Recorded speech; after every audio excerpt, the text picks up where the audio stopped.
Hello and welcome to Eye on the Craft. We are going to be talking about how to paint a vinyl binder.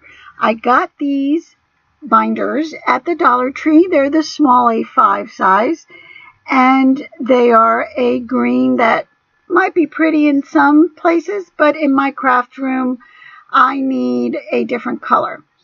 So the first thing I have to do is take off the plastic and then cover it with a primer, which I used white gesso, then a couple of coats of acrylic paint, and then some sealant, and it came out wonderful. Not sure if you can actually see, but here we're taking this off. And you can see it just pulls off, and you may have little pieces left over that you can just either pull them out or cut them out with, let's see, like that. Can you see that? And then you just come with the scissors and just cut it out. We're done. We're leaving the one that's under because I did try to get that out, and it was just not worth the hassle. All right, so here we have a mini binder ready to get primed. You start on the inside, and basically what I used was gesso. Artists use this to prime their canvases. And what I just want is something on this vinyl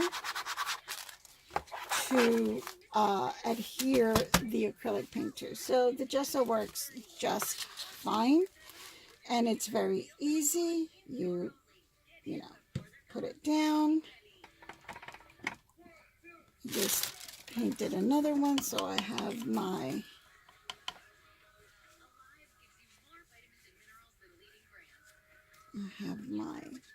brush right here. So here we go. Make sure you don't have anything on there, grains or anything, okay? And then you just put this on. Just spread it out. Gesso dries pretty quickly.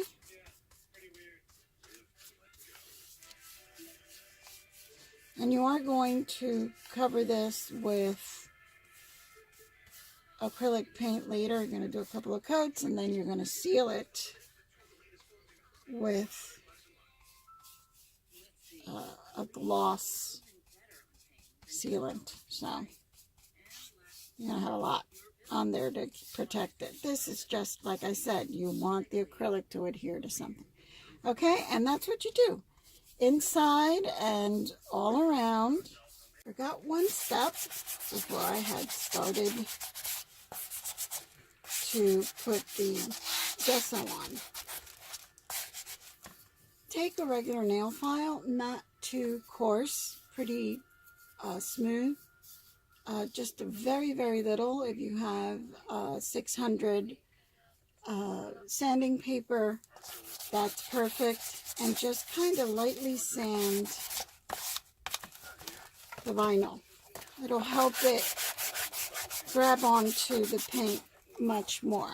And I'll do a little bit of that inside. And then finish putting the gesso. And you just basically back and forth. It's not extremely complicated, and you don't have to be extremely careful with it. Just make sure that your grit is nothing more than 600 so that it doesn't tear the vinyl. That's pretty much all you have to do. Then wipe it down and go on to the gesso, which, as you saw, is just brushing it on.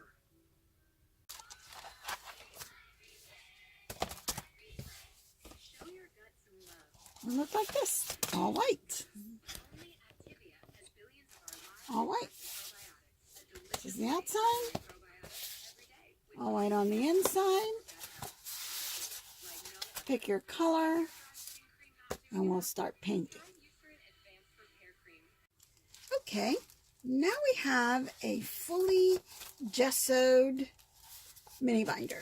So it's totally dry, and now we are ready to paint. All right, so I'm using Ceramcoat Fuchsia, not because of anything else than because this is what I had on my shelf. Ceramcoat is my favorite paint. If you've seen my ceramic videos, I always use Ceramcoat because it really is the best to cover ceramics. So this is fuchsia, and it's there. I also have a bright magenta that is, I think, Apple Barn, something like that, that I have from an old wood project that I may use. I don't know. Let me see how this fuchsia goes, and I may then put a top of the bright magenta because it's a little darker and brighter than this. But, you know, Ceramcoat is my thing. Okay, so here we go. All we do now is basically dip our brush and paint. Simple enough. Same thing that we did with the gesso. We paint. Now I'm painting just my first coat, just basically making sure that the paint goes into whatever corners, and especially on the edge. You know how vinyl binders have those little ridges, that little edge on the side? So I'm just making sure that the paint goes in there so that we don't have that weird half white, half pink, half green looking kind of borders. So I am going to keep doing this, and I'm going to do this twice. I'm going to finish this coat. I am going to let it dry. I'm going to do the front, then let it dry. Then I'm going to come back and do a second coat inside, let it dry, second coat outside, and let it dry. And then we'll do the gloss, and I'll show you what I mean with the particular gloss that I'm using. So I'll see you in a minute. All right, this is now dry, completely dry. And here we go again. We're going to put 2 coats of gloss. And this is what I'm using. It's the thickest I have because this is for tile, glass, and ceramic. Also by Delta Ceramcoat. They call it Ceram Decor. It's permanamel, air dry permanamel. So it's a little thicker, and for me, it'll just protect the color, the acrylic color, so that with the use and wear and tear, you don't end up having those scratches. So that's what I used. You can use whatever you want, but again, here it's very, very cold, so I cannot take it outside and just spray it with some thick acrylic sealer. So this is what I'm using because I can brush this on, and I recommend it to anyone who wants to do something like this. Go get the permanamel by Delta, because it'll be a lot better for your, when you start using the daily wear and tear. It won't, hopefully it won't scratch off and you end up with a scratch. In my case, a big scratch, this beautiful pink, and then a scratch in green. So this is what I'm gonna do. Just very, very simple. This is the easiest thing. Once I figured it out, it's just, I don't understand how I couldn't find anything on YouTube. No matter how much I looked, I got Decoupage It. What was the other one? Fiber Arts, Mixed Arts, Fiber Arts, all sorts of things, except how do I paint it? There was nothing to tell me even, can I paint? Here you go. And here we go again. We just put it on there. So, you know, I decided, you know what, then I'm going to experiment. I have quite a few old vinyl binders that I'm not going to throw away, but even if we do end up using it, they don't have to be beautiful, and whatever I figure out from this project, hey, I can do it to that and they'll be beautiful anyway. So after different attempts, this is what worked best. All right, and so you continue to put the gloss with a brush. Okay. And you just keep doing that until the whole inside is covered. Okay. So the inside is done, and we're going to let it dry. And then we're going to come back and do a second coat, and then do the outside, and I'll show you the crosshatch. Okay? I'll see you in a minute. All right, the inside is dry now, so it's time to do the outside. And we will do the outside.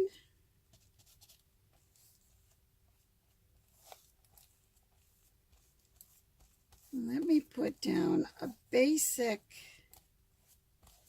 layer.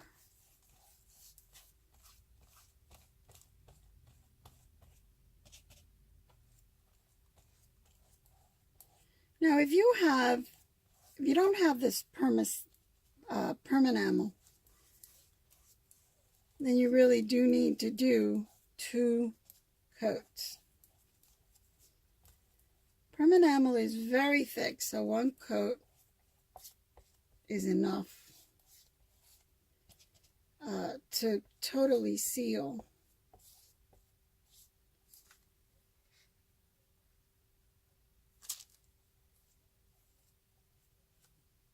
Now,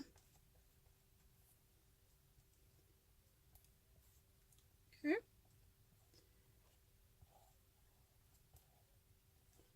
I've done that.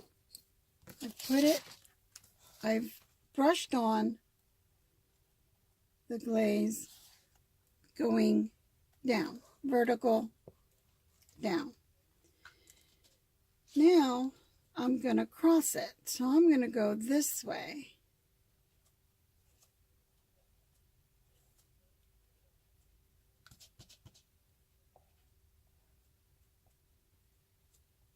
See? And then just without loading up again, I'm just going to draw my brush.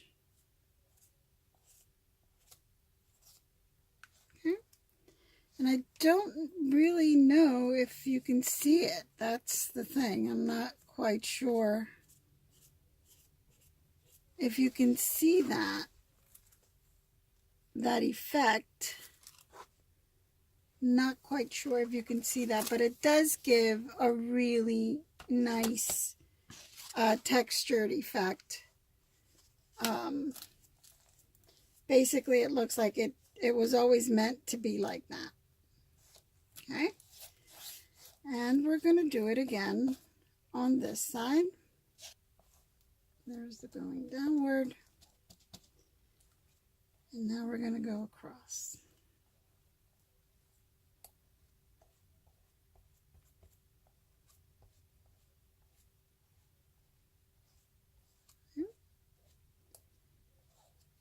Up and down, across.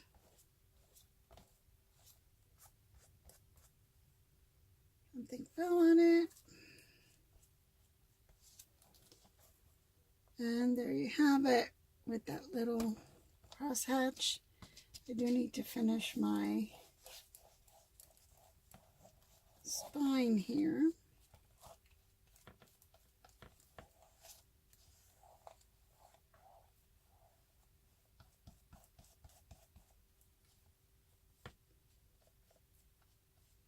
And now again, we wait for it to dry.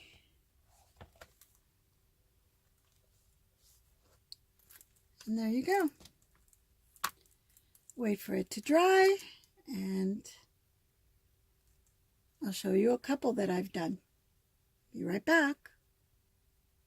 So here it is, the final product, and it is nice and dry, and I think the glare will probably not show the effect, but as you can see, it looks like it was always that color. I have another one that I bought that is this color, and they sit side by side and you can't tell. So this one is nice and finished. I've already put some of my stickers in here.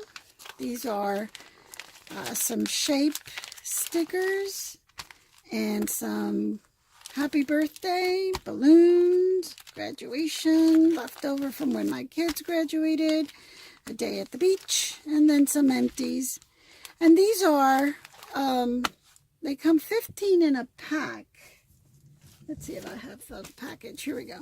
They come 15 in a pack at Walmart, and they're $2.50. So for $5, you get 30. Now, in Amazon, you get like 100 for, I don't know, $12, something like that.